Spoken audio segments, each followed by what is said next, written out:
உங்களுக்கு பசி வந்துவிட்டதா? சாப்பிடுங்கள். பசி வந்ததை உங்கள் கடிகாரம் அறியாது.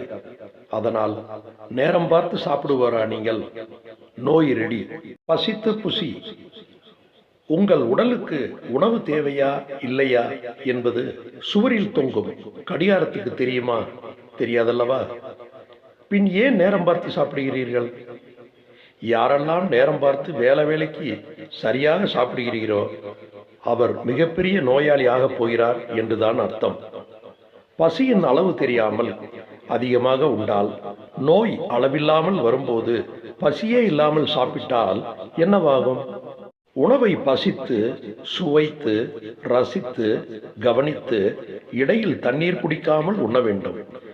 இதை நீங்கள் சரியாக செய்வதன் மூலம் ஆரோக்கியத்தின் முதல் படியில் காலை வைக்கிறீர்கள் என்றுதானே அர்த்தம். இப்போது அனைவருக்கும் பொதுவாக தண்ணீரின் அளவு நிர்ணயிக்கப்படுகிறது. இது தவறு.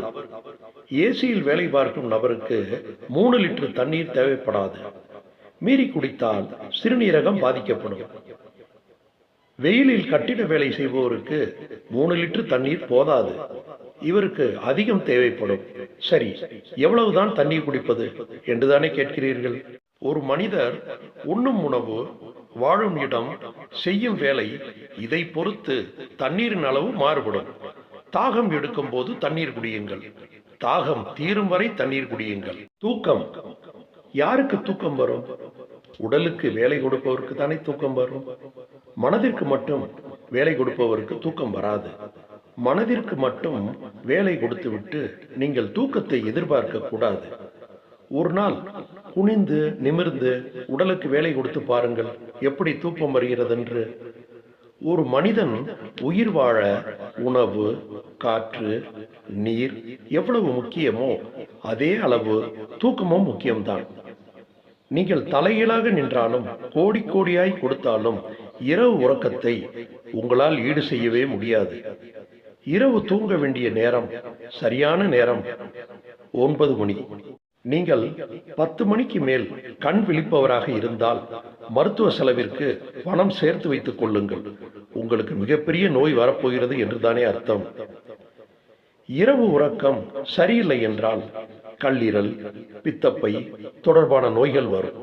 சளி, காய்ச்சல், தலைவலி, அசதி போன்ற உடலின் கழிவு நீக்க செயல்களுக்கு நாம் ஓடி ஓடி மருந்து மாத்திரைகள் எடுக்காமல் உடலிற்கு ஓய்வு கொடுக்க வேண்டும். சளி, காய்ச்சலுக்கு உடனடி மருந்து எடுப்பது தற்கொலை செய்வதற்கு சமம்.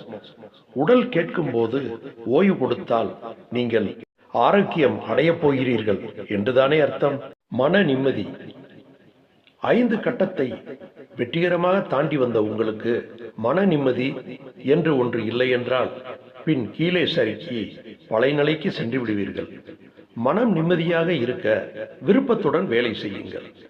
மாதம் ஒரு நாளாவது உங்களுக்கு பிடித்த சுற்றுலா தலங்களுக்கு சென்று வாருங்கள்.